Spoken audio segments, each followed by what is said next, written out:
Dear students, I welcome you all to the class of English Optional BA third year. In the previous class, we dealt with constituent parts of tragedy. We came across Aristotle's observation on tragedy. In this class today, we are going to study Aristotle's observation on comedy. Aristotle has referred to comedy only casually in the fifth chapter of the Poetics. It appears that he does never think highly of comedy. We don't find a detailed analysis of comedy by him in his book Poetics. On the other hand, he has elaborately emphasized on tragedy and its constituent parts.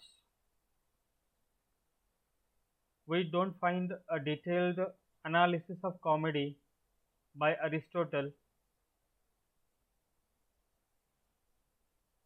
It shows that he had tremendous care for tragedy and he did not care for comedy.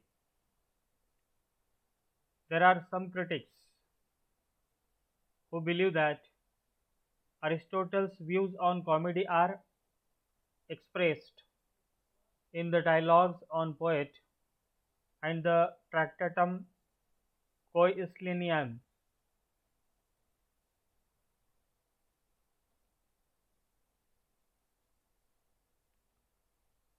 Aristotle has defined comedy as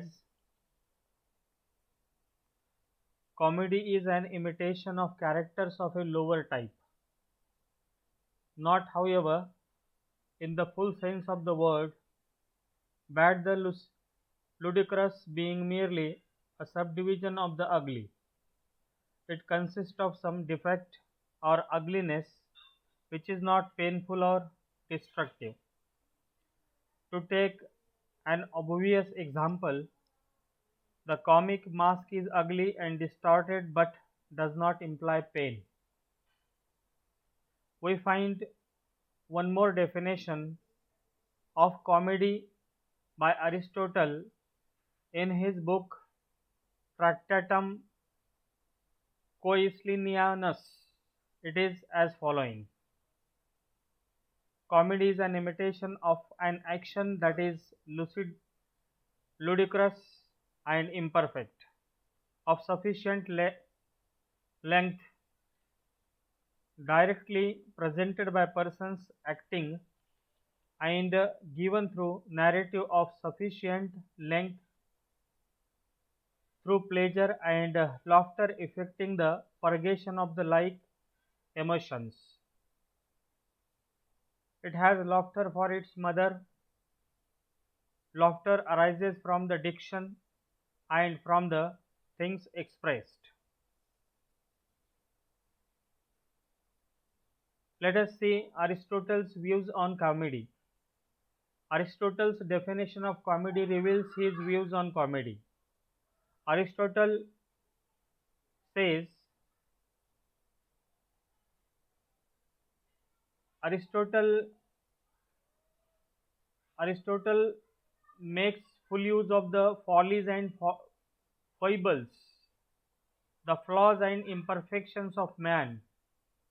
These elements are used to produce laughter and not pain and destruction. Aristotle's definition of comedy reveals his views on comedy. They can be summarized as follows. According to Aristotle, comedy makes full use of the follies and foibles, the flaws and imperfections of man. But comedy makes use of these defects to produce laughter and not pain or destruction. It tries to find out the inconsistencies in life and character and presents them in a humorous manner. In comedy, malice is not to be created, hatred is not to be aroused. In comedy, everything is taken in a gentle way. However, laughter is created every now and then in the comedy. In other words, comedy deals with men of a lower style. They are not necessarily bad, but they have some defect, flaw, or shortcomings which produces laughter and gives pleasure to the spectators. Comedy deals with types rather than with individuals. For example, the names given to the characters stand for the group of the persons of such quality in a society. We have the names of the characters in comedies like Brainworm, Backbite, Snake, Doll Common, Mr. Lovett, etc. Doll Common, a lady character in Ben Jonson's comedy The Alchemist, represents all the prostitutes in the society. Her name itself is suggestive that she is enjoyed as common to everybody in a society. Thus, the characters in a comedy suggest a section of humanity rather than particular men. So, they represent more or less universal rather than individual frailties. They do not point how so and so behaved, but how all men of the same type will behave in the same situation.